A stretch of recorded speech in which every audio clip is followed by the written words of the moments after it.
we could be 24 hours away from signing a deal to bring the U.S. and Iran war to an end, or at least that's what's being claimed here. There's a couple of interesting headlines out this morning.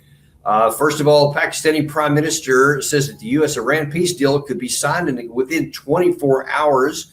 And then we have an interesting comment here, which you're going to see how this plays directly into this. Government reported to restrain IDF action. This is the Israeli government on Israeli press, reported to restrain IDF action in Lebanon to avoid derailing the U.S.-Iran talks. There's been a lot of conversation here of late about who's running the show here. We talk about this all the time. Is it President Trump? Is it Netanyahu? And what we've seen is kind of this a back and forth. There are some days when President Trump does take the ascendancy, and then other days where Netanyahu takes the ascendancy. Or one may, looking at it from a different perspective, may say that Netanyahu sometimes is gritting his teeth and forced to withdraw a little bit, but then pops back up, takes a chance, and does something to derail it. We'll see if that happens again here. But this is Shehbaz Sharif, the Pakistani Prime Minister, just earlier this morning, said we are closer to a peace deal than ever before, with finalization likely expected in the next 24 hours, so perhaps by Sunday. Pakistan is preparing for the electronic signing of the peace deal immediately after, followed by technical level talks next week. And then he goes on to talk about thanking the United States. But, we have to look at that and say, okay, well, that kind of mimics what President Trump has said. He said, we are closer than ever before. That matches what Abbas Araghchi had tweeted out. He said, we are basically there. So you have three major players, and they're saying, hey, I think that we are close to a deal here, that what has been signed in the background has been largely agreed to. Here's the thing, though. While those people, and those are major people, that's not just somebody talking about it. That is the players talking about it, saying, yes, that you have a mediator, you have a senior official for Iran, and you have President Trump, all saying nearly the same thing, that we are about done here. A deal is at hand. And so you would be understandably tempted to say, well, this time, apparently it is going to happen. But there are some things going on simultaneous with this, which still makes you think there's no way in hell this is going to be working out the way that people are saying. And just a couple of reasons why. I'm going to show you that while you do have the same comments from these players here, all about trying to get to a deal, the big question is, what deal? Which deal are you talking about? Because it appears from what's being said publicly, at least, that the conception of what Iran thinks the deal is going to be and the conception of what Trump thinks the deal are going to be are still on different planets. They're not even in the same screen, which is where we've been all along. So one has to wonder, why do people keep saying that we're close at hand? And look, behind the scenes, there are negotiations going on. I have some sources that are connected to the negotiating team in Iran, and I have sources connected to the negotiating team in the United States. And they say, both of them say that it's pretty close to the same deal as being signed behind the scenes. But the problem with all of this remains. For this to work, for whatever it has genuinely been going behind the scenes, and we did a show yesterday on one of the leaked 14-point plans, which sounds a lot like Iran's 10-point plan a couple of months back, which is basically that they haven't much changed. Those things are nearly incompatible with anything the United States, or President Trump specifically, can agree to. So the question is, are we really going to have a deal? Because if we do, understand this. There will be no deal unless both sides publicly say the same terms. That's physically the only way it can happen. Otherwise, you don't have a deal. You have competing desires.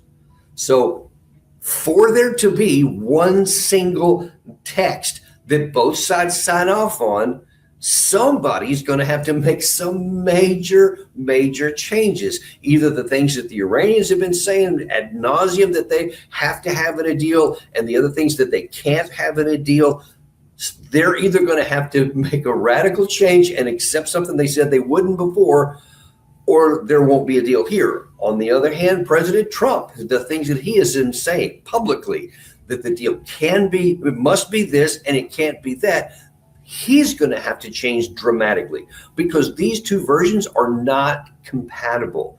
Let me show you a few examples of why. Let's first of all start off with Abbas Araghchi went on Iranian television last night to make some statements. I'm going to show you a couple of clips of this. Just to understand what you're seeing here is Abbas Araghchi talking to his people. So the target audience here is his own population to try explain what it is they're going to do. But obviously he knows anything that goes out on the air goes out on the air everywhere. So here he is, first of all, talking about probably what is the most difficult issue, and that is the point of Lebanon.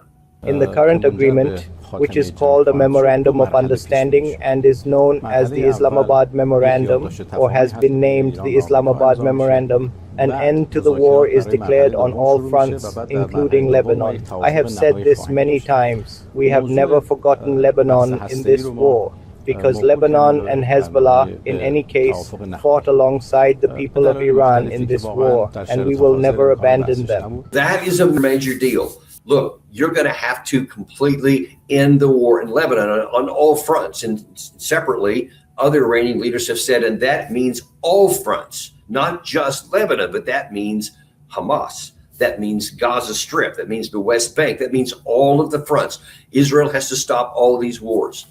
And I'll harken back to this headline here. There has been some government reported to restrain IDF actions in order to not derail the talks. But then if you can read that fine print of the subheadline there, Prime Minister's office denies Khan News reports that there is a deal, and Israel strikes in southern Lebanon continue as Hezbollah drones target Israeli troops, although without injury. So even as we're talking right now, there is still action going on in Lebanon. So unless they say we'll just keep shooting drones and rockets and firing missiles right up until the last second, I don't know.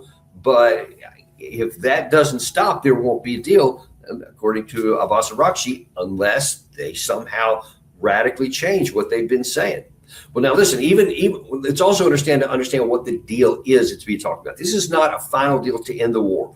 It is only a decision to get into phase one. And then if all the terms of phase one are met, then they get to phase two. This is what the Iranians are saying. They've never said anything besides this, that there would be a 60-day, I guess, more solidified ceasefire expressly with the purpose of coming to an agreement on the nuclear issue, basically to come to an agreement on all other issues to make the actual war over with, right? So there's so many issues that have to be talked about in that too. But they're saying that for even the first phase, which is a complete and total ceasefire, it has to be a complete and total ceasefire on all fronts. Well, he went on to talk about what has to happen for the second part of this, about the nuclear part of it. Since the negotiations for the final agreement are set to begin after this memorandum for a period of 60 days, and since the nuclear discussions, which the Americans are most interested in, will be raised there, it is natural that if what is stated in the memorandum is not implemented, those negotiations will not progress either. Iran's blocked assets will also be released according to the memorandum of understanding that will be signed. Now, we call this both a memorandum of understanding and a letter of intent. It is a matter of translation that anyone might do. Based on this, our assets will also be released, and none of our assets can stay blocked. Just like he's saying that it's a non-negotiable on the Lebanese issue with Hezbollah, it's also an issue that they're blocked funds, and as we'll see separately, a release of the sanctions on their energy infrastructure. Those things have to be done up front, and he said they cannot be blocked. If those things are blocked, then there's no deal. He said all points of the initial agreement, the letter of intent, has to be agreed to so that we can get to the more difficult stuff in phase two.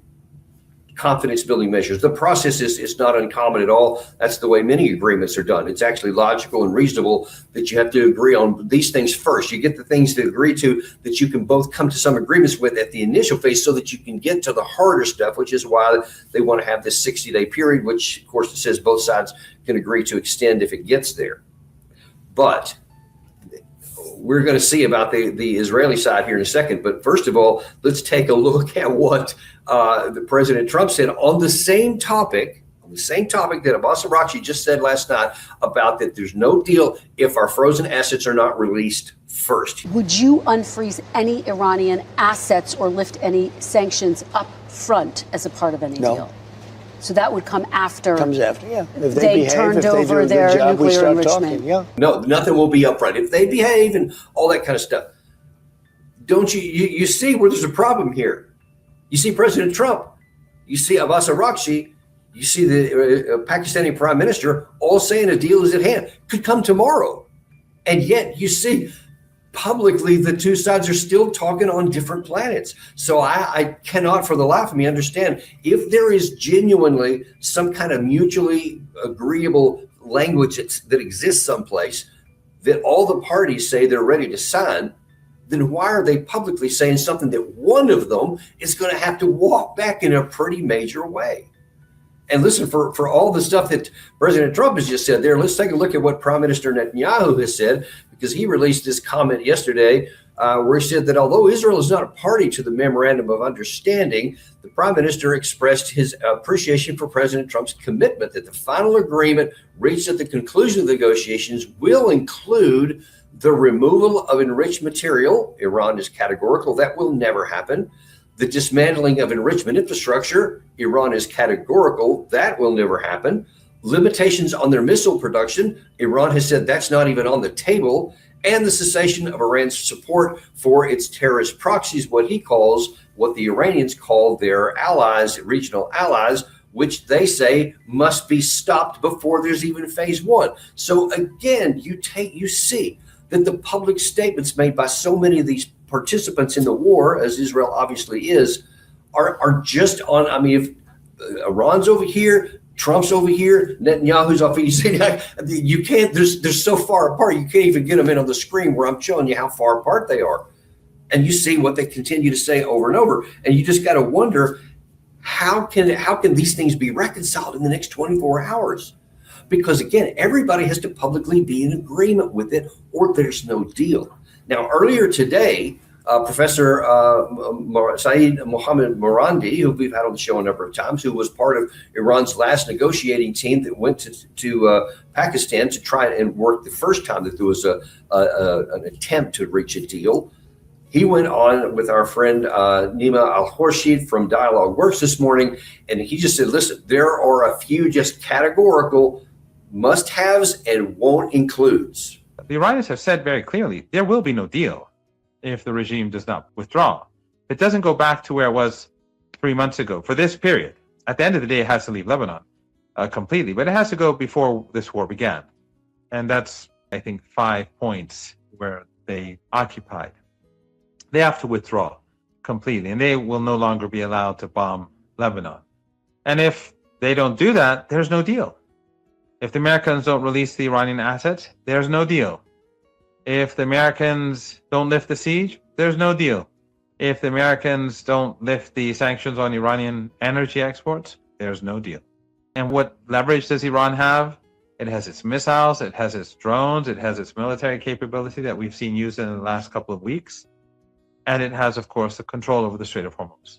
You heard him talk right there about why he was so confident. Because if all of our very confident declarations are not met, if all those things he listed on there, and that's a tough list, if they don't get what they want, then he's saying we have these other things that we can rely on. So you might wonder why he is so confident there. When according to CENTCOM and President Trump, everything's destroyed, they have no capability and all this kind of stuff.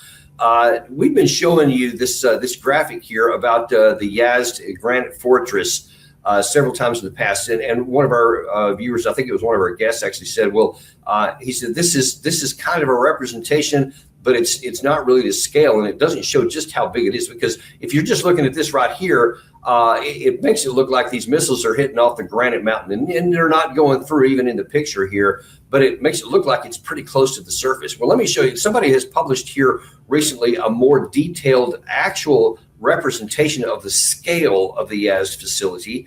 And this is it right here. And you see, these are the mountains near Yazd. I'm going to show you on Google Earth, the 3D version here in a second. But this is closer to scale. And you can see that there's the mountains on there. And this is a cross section of the grand land. And you can see, and this is something that Professor Postel talked on our show and explained a little bit a year or so ago. And this is the graphic representation where you see all of these changes in the geological rock over this millennia, thousands, millions of years, and how they have shifted, etc. And so you cannot get a missile to penetrate through all of that rock and then get to those facilities. And you see how far underground they actually are, under multiple layers of this shifting granite, etc. So as Professor talked to us when he was on our show, he said, like, even if you had these big bunker busters, which have the greatest penetration capability, as they start getting through the different layers,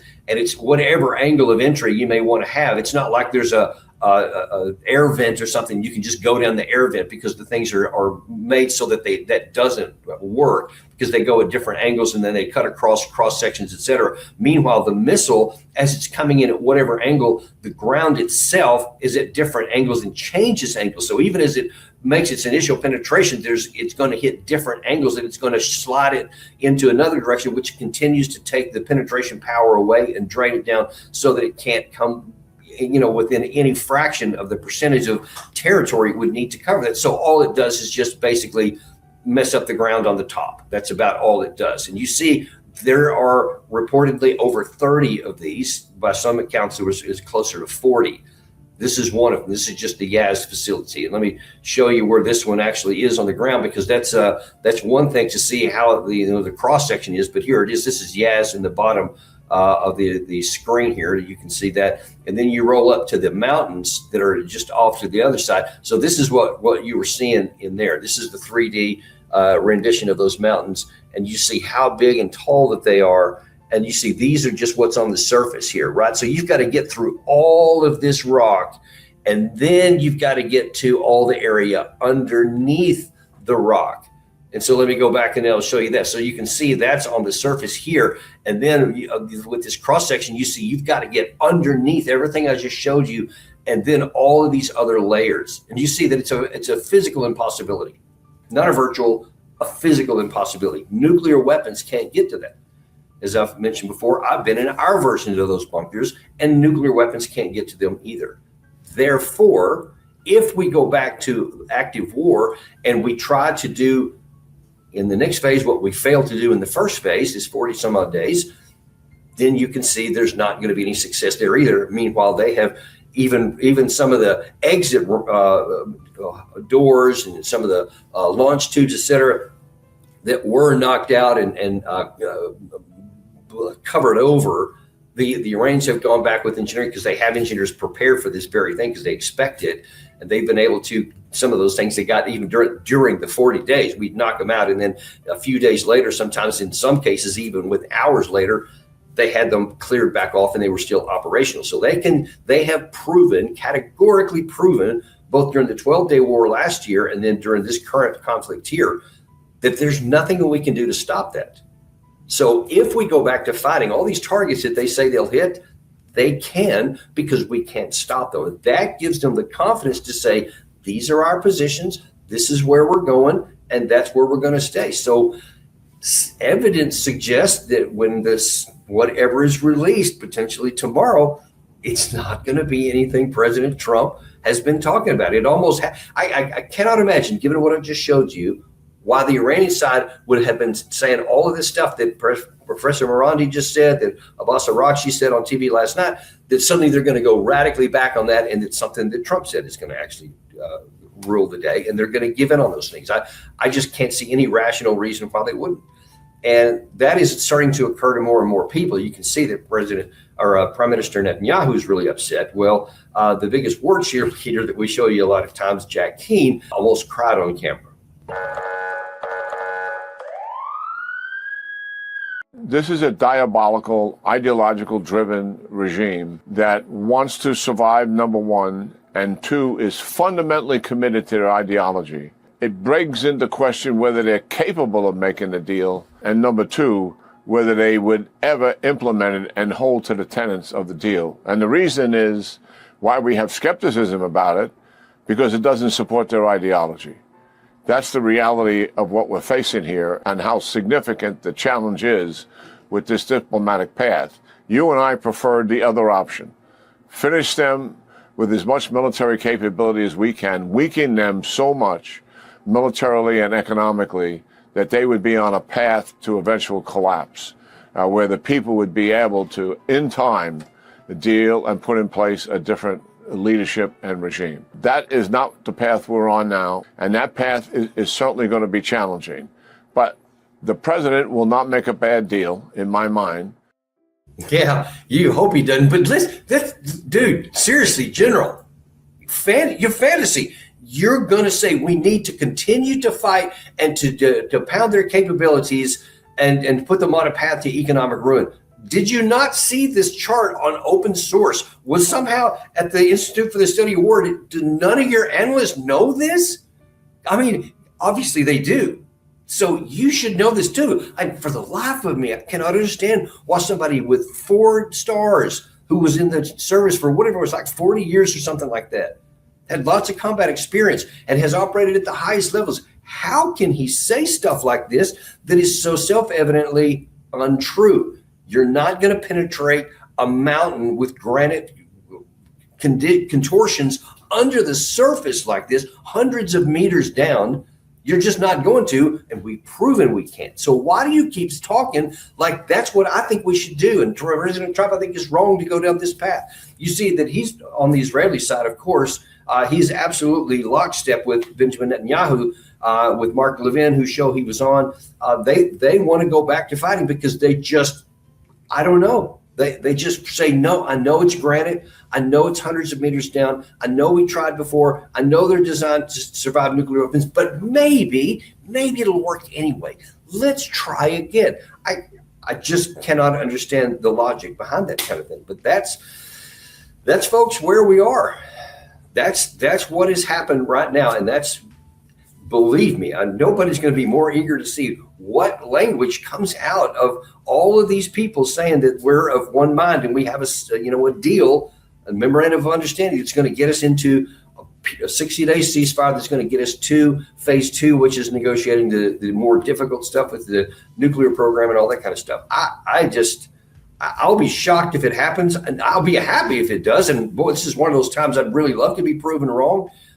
If we can bring the Israeli side, into submission, if we can bring the Iranian side into an agreement, if the United States side will come to something, and all the parties together will agree to one thing, and the war can come to an end, and the Strait of Hormuz can open, and all the oil, the gas, the helium, the stuff that goes, the fertilizers, all that stuff gets out. Big win for humanity. Don't care what it does to the political aspirations of any individual. Do care about how it helps people, ends the killing in Israel, ends the killing in Iran, ends the killing of Americans, it ends the killing of everybody else in the region. Big win for it. Limits the possibility for hunger starting to hit like Africa, Asia, some other places. Big times. By the way, this is some other news here. I saw overnight in Indonesia. They're starting to have some real problems with riots and things because there's insufficient fuel. They're having to ration it. That's causing big problems over there. That's already starting to manifest. And if it's starting there, folks, you can be sure it's going to spread elsewhere, especially in Asia. If we can get all that off the table and start to repair that, great deal. Just color me skeptical. We don't have sponsors because we hate to hit you over the head with ads. I don't like them. So show a little love back. Subscribe, like, and send this to somebody you care about.